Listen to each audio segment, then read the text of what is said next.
Hola, ¿cómo están? Espero que muy bien.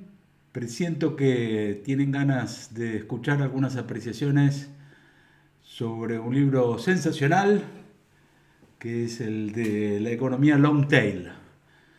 El libro se llama La economía long tail, de los mercados de masas al triunfo de lo minoritario.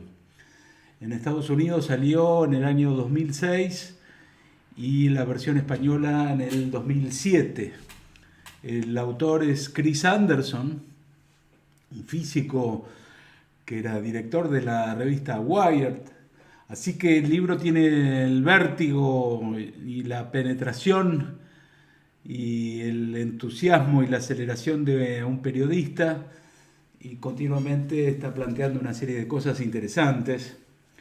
Y hay muchas implicaciones filosóficas que son muy relevantes en este libro, por eso sigue teniendo una gran vigencia.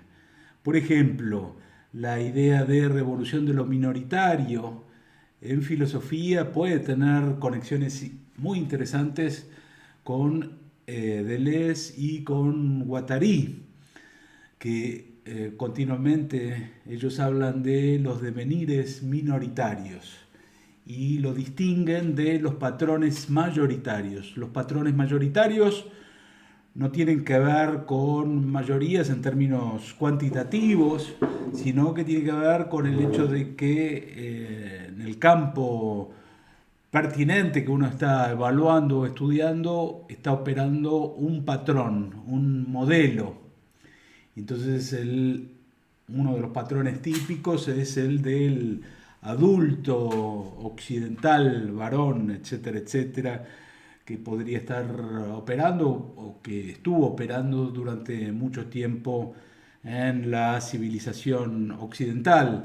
La idea entonces no es que el patrón mayoritario tenga que ver con cantidad de cucarachas y hormigas, por ejemplo, sino con lo que está operando como patrón. Y el devenir para Deleuze y Guattari siempre es minoritario, es decir, no es subsumible dentro de ningún modelo, patrón, no está anclado a ninguna fijación identitaria. Muy bien, entonces hay una vinculación interesante con esto de la revolución de lo minoritario en, en Chris Anderson y la filosofía de Deleuze y Guattari, que la pueden encontrar, por ejemplo, en Mil mesetas, capitalismo y esquizofrenia.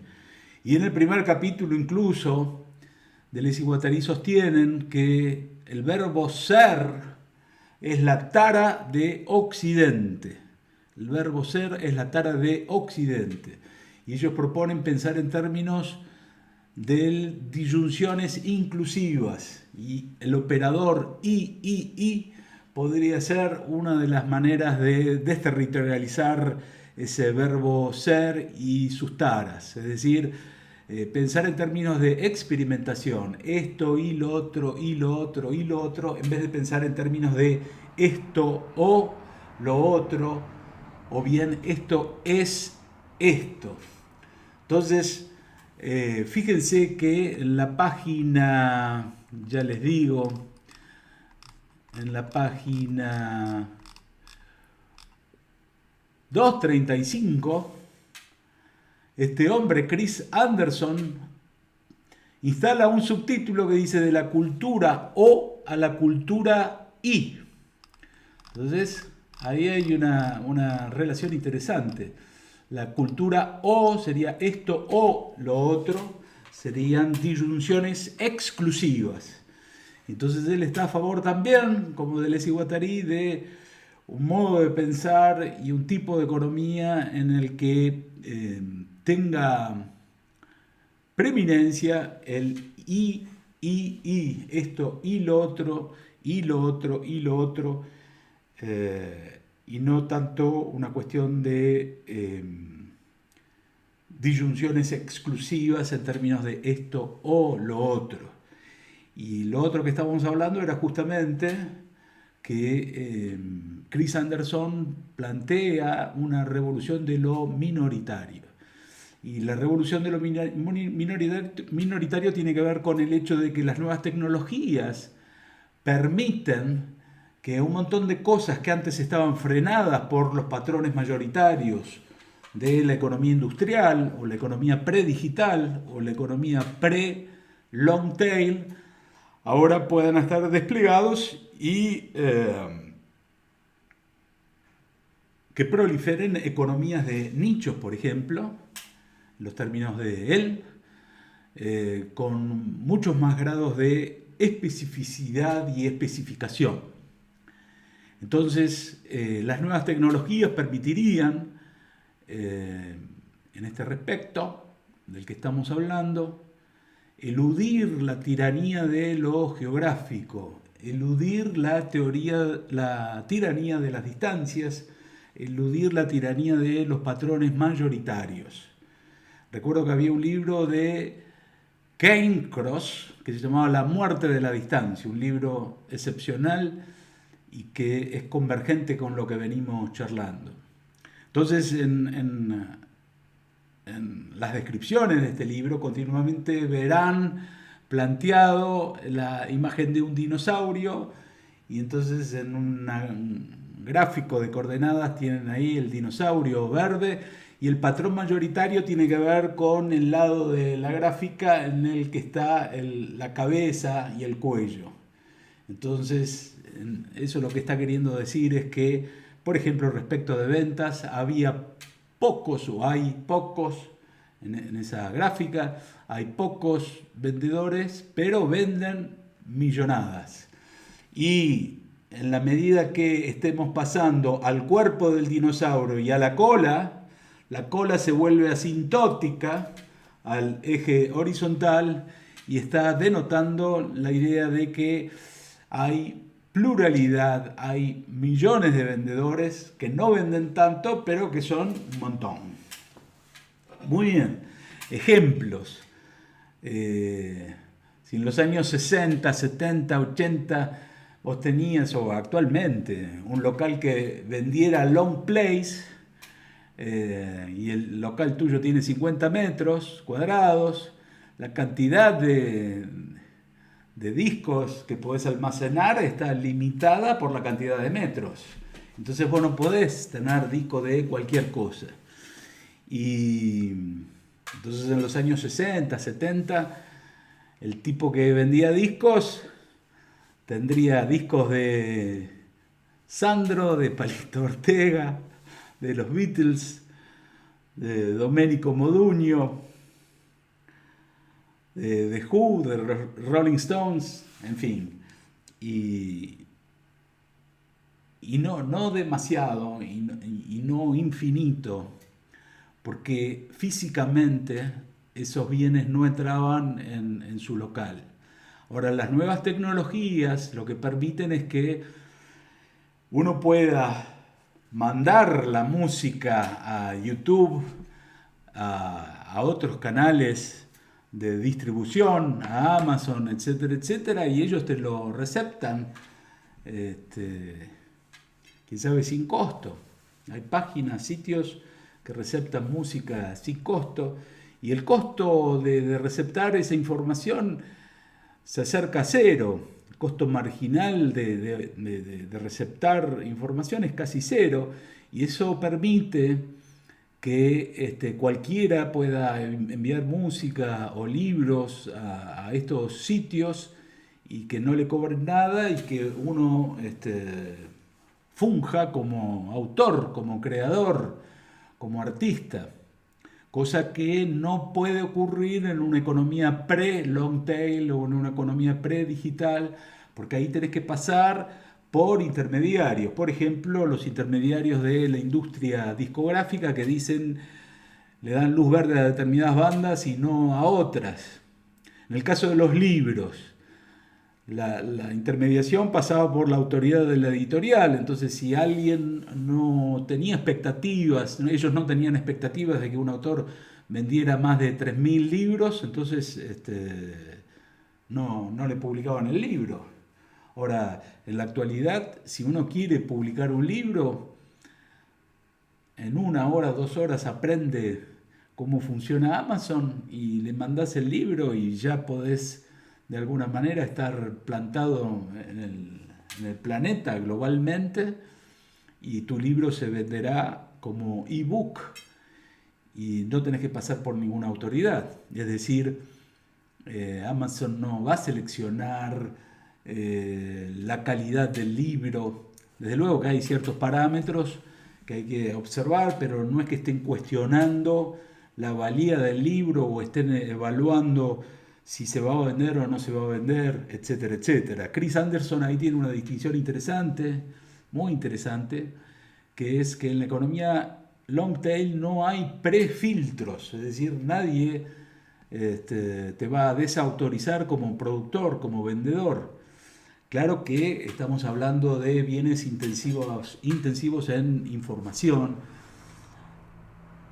y no tanto los bienes tangibles, pero los bienes en información, estas empresas los pueden receptar sin problemas, tipo Amazon, y vos mandás el libro y después si se vende, se vende. Entonces, no hay prefiltro y el postfiltro es el mercado que decide si compra tu libro o no compra tu libro, si escucha tus temas o no los escucha, etcétera, etcétera. El punto es que podés funcionar como productor, como artista, como autor de algo y en una economía pre-long tail no tenías lugar para hacer eso. Distribución de películas.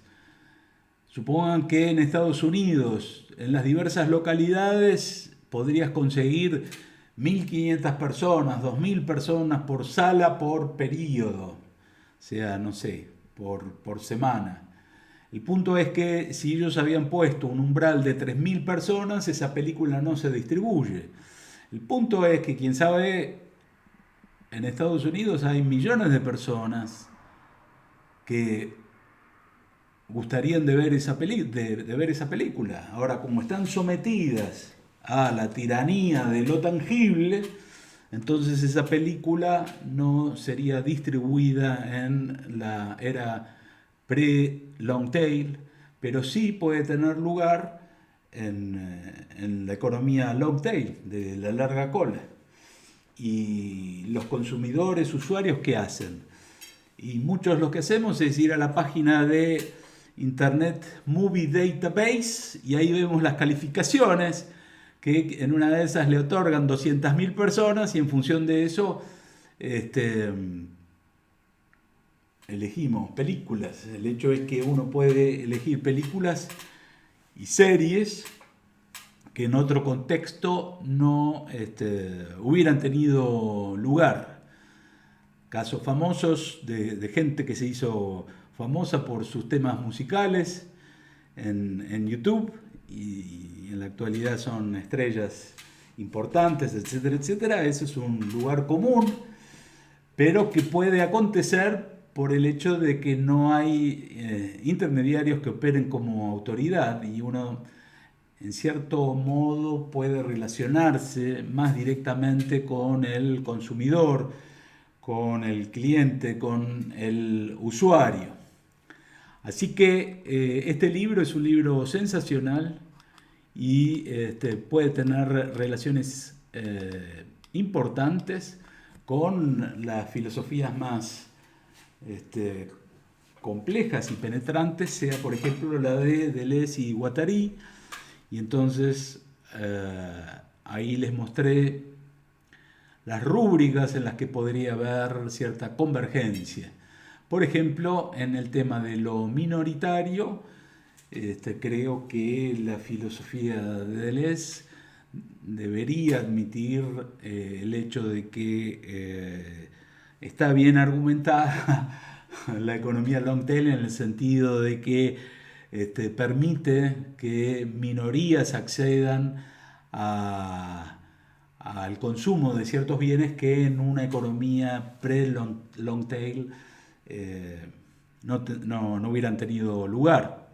Y el hecho de que este mismo autor, Chris Anderson, plantea la idea de que una economía long tail es una economía que apunta al I y no tanto al O. Y en el caso de Deleuze y de Guattari, ellos sostienen, como les había anticipado, que el I es el verbo y el operador que tiene la capacidad para destronar y para desterritorializar las taras del verbo ser. Entonces, en vez de esto o lo otro, tratar de experimentar, de inventar, de concebir y de no excluir nada en principio. Chris Anderson desarrolla brevemente los orígenes de la economía long tail y les leo lo que dice. Si bien la larga cola se manifiesta principalmente como un fenómeno de Internet, sus orígenes son anteriores a Amazon y a eBay e incluso a la web. En realidad es la culminación de una serie de innovaciones empresariales que comenzaron hace más de un siglo. Progresos en nuestra manera de producir, distribuir y vender productos. Consideremos todos los elementos no relacionados con Internet que permiten, por ejemplo, una compra en Amazon. FedEx, los números ISBN, las tarjetas de crédito, las bases de datos relacionales e incluso los códigos de barra. Pasaron muchos decenios antes de que estas innovaciones surgieran y evolucionaran. Lo que ha hecho Internet es permitir a las empresas la adopción colectiva de este tipo de mejoras, de un modo que amplifica su poder y extiende su alcance. En otras palabras, la web simplemente unificó los elementos de una revolución en la cadena de suministro que se había estado gestando durante largos años. De hecho, los verdaderos orígenes de la larga cola y de la superficie de exposición ilimitada se remontan a fines del siglo XIX y a los primeros almacenes centralizados. Así que, interesantísimo lo que está planteando este hombre. Y consulta a un amigo y asesor de medios, David Foster Wallace, la página 251, siempre lo consulta ahí. Y dice, fíjense la importancia del común denominador, ¿no? Y de los efectos económicos o culturales que puede tener. Él le pregunta por qué la televisión es tan mala. Y la televisión, contesta este hombre, David Foster Wallace, la televisión no es vulgar y lasciva porque la gente que compone la audiencia sea vulgar y lasciva. La televisión es así simplemente porque las personas suelen ser muy similares en sus intereses vulgares y lascivos y ampliamente diferentes en sus intereses refinados, estéticos y nobles. Así que es algo sensacional que tiene muchas aplicaciones en la vida cultural, cotidiana, mundana, también en la actividad política. En la vida mundana hay una despedida de solteros o solteras y es un lugar común, o era, de que hubiera determinado tipo de bebidas alcohólicas, strippers y bla, bla, bla. ¿Qué es lo que está operando ahí? Está operando un común denominador bajo de tal manera que no excluyas a nadie. Y para no excluir a nadie, una vez tenés que bajar y desaparece ahí hasta de la pantalla. Entonces, con un común denominador bajo podés incluir a todo el mundo. Y en la medida que estés obcecado por hacer reuniones así o por no excluir, entonces es como que tenés que tolerar esos comunes denominadores precarios, digamos. Ahora bien, si vos agarrás a la persona de manera individual, quién sabe, el tipo está especializado en lenguas antiguas, en música renacentista, en filosofía griega, en expresionismo abstracto, etcétera, etcétera. Cada uno en lo que tiene pasión e interés, quizá que tiene un gusto refinado, notablemente especializado y singular, y que no se corresponde para nada con lo que uno puede experimentar en una reunión en la que el común denominador tenga que ser lo suficientemente grande como para poder incluir a todo el mundo. Pero eso era lo que pasaba en los medios, en la televisión, por ejemplo, décadas atrás. Había pocos canales, entonces había programas ómnibus y podían durar todo el sábado. Me cuentan que había un programa Sábados Circulares de Mancera, por ejemplo. Bueno, en ese tipo de programas entraba todo. Ahora bien, el hecho es que el que estaba interesado en escuchar a Sandro diciendo dame fuego, tenía que bancarse un montón de cosas que no le gustaban. Es decir, había un común denominador y un programa que tenía que albergar y dar satisfacción a millones de personas que en sus gustos no tenían nada que ver entre sí, pero bueno, había que bajar el común denominador. Cuando hay una explosión del cable y la diversificación del cable y de los blogs y de los modos de acceso a la música, a la información, a las películas, etcétera, etcétera, todo eso se multiplica y genera una revolución de lo minoritario. Entonces es muy difícil que en ese contexto de pluralidad se logren los récords que había, por ejemplo, en música con Michael Jackson en la época pre-Long Tail, cuando tenés tantos canales abiertos que además se siguen abriendo y bla, bla, bla. Es medio difícil lograr esos resultados, esos récords que se lograban en una economía en la que había altas concentraciones o bien un predominio de los patrones mayoritarios. Así que la idea esta de Wallace es interesante y se podría aplicar al tema de la democracia. ¿Por qué la gente elige a políticos tan poco preparados o que dicen cualquier verdura? La explicación sería esa.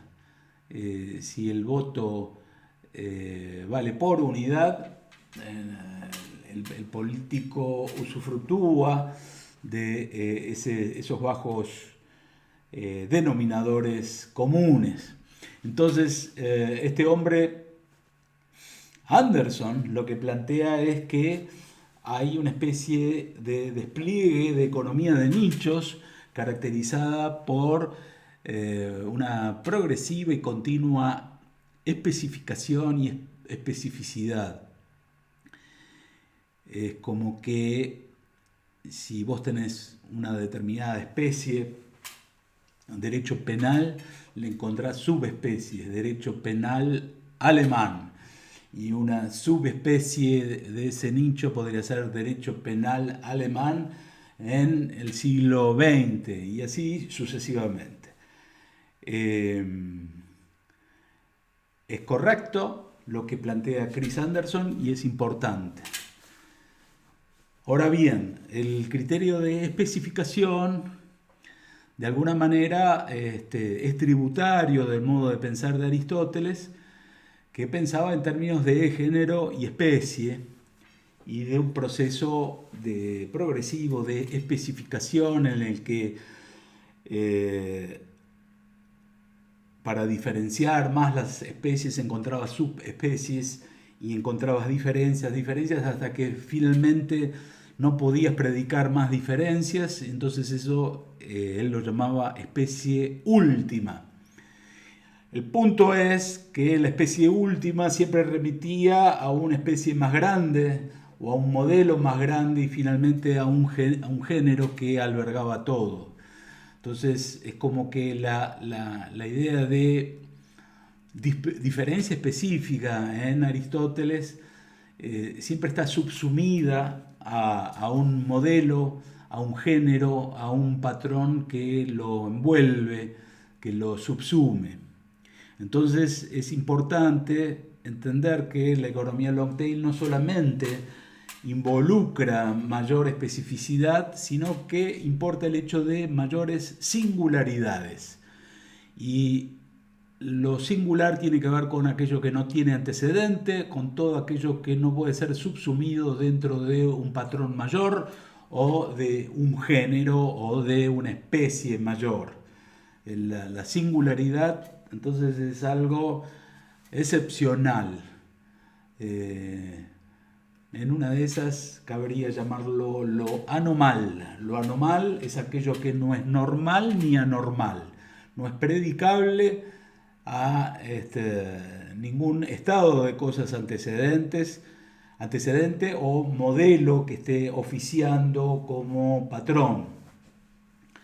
Entonces, desde mi punto de vista, la economía long tail tiene que ver con especificidad, mayores especificidades, mejores especificidades, pero también con singularidades. Entonces, un alumno de Derecho puede escribir un libro sobre Derecho Penal Alemán basado en Hans Welzel, las bandas alemanas Accept y Primal Fear y salchichas alemanas. Bueno, el hecho es que si hubiera sido una editorial con un libro así, te lo hubieran tirado por la cabeza. Pero si vas a Amazon, lo mandás, los tipos te lo publican. Es decir, que vos podés funcionar como autor, no hay prefiltro. Después hay que ver si alguien te lo compra. Seguramente tu abuela compraría 5 ejemplares, pero en una de esas hay gente que le calza perfecto lo que vos hiciste y después te lo dicen. Hace años que vengo buscando exactamente esto. La combinación que usted efectuó entre derecho penal alemán, bandas de heavy metal alemana y salchichas alemanas. Entonces no hay prefiltro y después hay postfiltro en el sentido de que el mercado puede comprarte o no comprarte el bien o el servicio que estás ofreciendo. Un punto sensacional es que puede haber oferta de bienes y que no haya demanda. Entonces es algo increíble. Porque quizás lo que te interesaba a vos era plantear tu libro, darlo a conocer, o por lo menos que estuviera en algún inventario y que, no sé, dentro de 100 años, en todo caso, alguien lo pudiera descubrir. Nietzsche hablaba a través de los siglos, porque él consideraba que no tenía interlocutores válidos en su momento. Entonces, a él le hubiera encantado la economía long tail, porque bueno, sería la manera operativa de comunicarse a través de los siglos. Entonces es interesante esto que puede haber oferta sin que haya demanda durante mucho tiempo. Y eso en una economía pre-digital, en una economía pre-long tail, no podría tener lugar nunca. Desde este punto de vista podríamos considerar que la economía long tail democratiza toda una serie de cosas. Democratiza la producción. Democratiza la producción porque vos no estás sometido al condicionamiento, o no necesariamente sometido al condicionamiento de una autoridad que te diga qué canciones tenés que hacer, cómo tenés que llevar el pelo, cómo se tiene que llamar long play o el DVD que hagas, o la obra musical que hagas, las palabras que tenés que incluir en los temas, los nombres de los temas, si tal baterista tiene que tocar o no tiene buena imagen y hay que cambiarlo, etcétera, etcétera. Entonces no tenés que pasar por autoridades. Desde ese punto de vista democratiza la producción. Y el hecho es que de alguna manera propicia unas posibilidades creativas absolutamente inéditas, porque vos no tenés que seguir las directrices de una autoridad o un intermediario. Hacés lo que se te canta y en una de esas vendés o no vendés, pero el punto es que no necesariamente estás interesado solamente en ganar dinero, o quién sabe no estás interesado en ganar dinero, te interesa que se distribuya la información de tu obra y que se distribuyan los afectos y emociones que hay en tu obra. Y esto tiene que ver con lo que se puede advertir en la economía del blur, que en la super autopista del intercambio ellos, Christopher Meyer y Stan Davis, desarrollaban como los 6 carriles de la autopista del intercambio, en el que había dos carriles que tenían que ver con el intercambio tradicional y había 2 carriles de uno, digamos, de ida y vuelta, uno que tenía que ver con la información y otro que tenía que ver con las emociones. Entonces, alguien quiere transmitir afecto, sensibilidad, emociones, en esta economía long tail puede hacerlo, en una economía pre-long tail no podría hacerlo. Entonces hay democratización en la producción, o podría hablarse en esos términos, habría democratización en la distribución, y también hay una conexión de oferta y demanda nueva e inédita, y yo la llamaría calce entre oferta y demanda, y me parece que es uno de los temas más importantes de la economía futura, y tiene que ver con el calce, el ajuste, la sintonía perfecta u óptima, o que se tiende a eso, entre la oferta y la demanda. Así que desde ese punto de vista se podría pensar en términos de democratización. Y Chris Anderson se plantea si la cantidad descomunal de cosas que hay y la variedad descomunal de cosas que hay puede ser opresiva. Vos vas o ibas a Estados Unidos, a Nueva York, y entrabas en una librería que en una de esas tenía 300.000 volúmenes. Entonces es como que la cantidad de libros puede ser opresiva.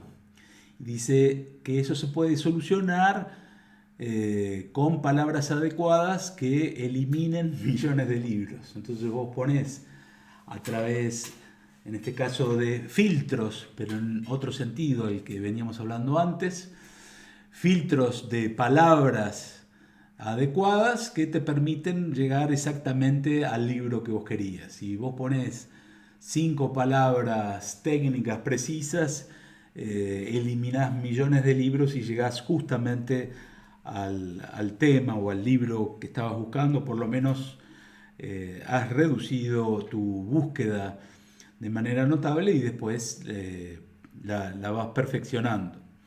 Entonces, la abundancia no daña si permitís al cliente, al usuario, que pueda, con algún modo de indicación de palabras, de términos, etcétera, etcétera, descartar toda la información que no es pertinente para él. Así que, para celebrar este libro, y hagamos una síntesis de lo que estuvimos viendo. Este hombre plantea del mercado de masas a la revolución de lo minoritario y habla de la economía long tail o de la larga cola y habla de largas colas por todos lados. ¿En qué sentido largas colas? En el sentido de que la larga cola es una especie de línea de fuga respecto de un patrón mayoritario. Entonces, en las gráficas lo que ustedes ven es el dinosaurio con su cabeza y su cuello, es el patrón mayoritario de una economía industrial o una economía predigital o una economía pre-long tail. Hay pocos ofertantes que venden millonadas. El punto es que cuando las nuevas tecnologías permiten salirse de la tiranía de lo tangible, de lo geográfico, entonces es como que se atraviesa, digamos, el cuerpo, que sería una fase intermedia, y después se entra en una larga cola en la que hay un montón de ofertas de millones de personas y que tiene que ver con la economía de nichos. La economía de nichos tiene que ver con el hecho de que se encuentran especificidades que en una economía de patrón mayoritario no tendrían lugar.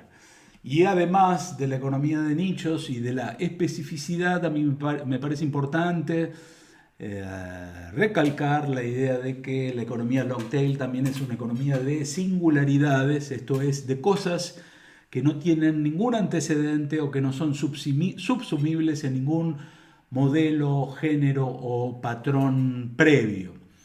Esta revolución de lo minoritario podría de alguna manera entrelazarse con la idea del devenir minoritario en Deleuze y Guattari y también con la idea de la disyunción inclusiva.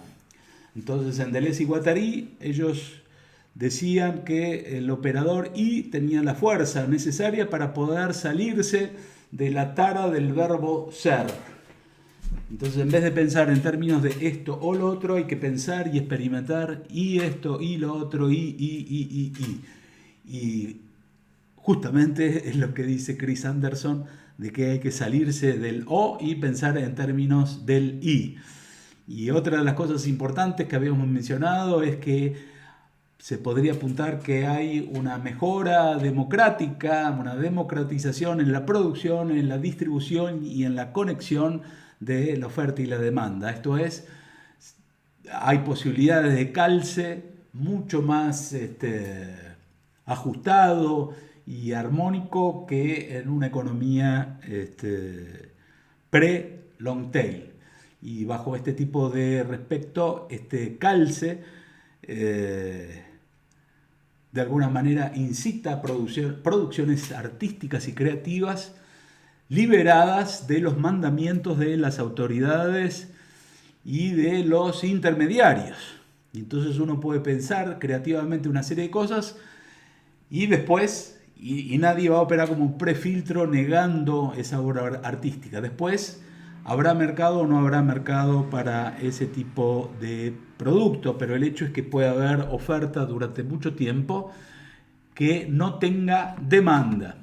Y entonces, una idea muy interesante sería una imagen del derecho en el que pensara desde la perspectiva del long tail. Entonces, pensar un derecho long tail. ¿Cómo sería un derecho long tail? Los que quieran practicar pueden pulsar stop en la reproducción, pero el hecho es que habría que pensar un derecho que fuera independiente a los patrones mayoritarios, sea por ejemplo del poder ejecutivo, poder legislativo y poder judicial. Está en ustedes el hecho de pensar creativamente cuáles podrían ser los ejemplos o las normatividades nuevas que pudieran seguir estos criterios de derecho long tail. Bueno, nos despedimos por el momento con este libro maravilloso de la economía long tail, la revolución de lo minoritario. Hasta luego.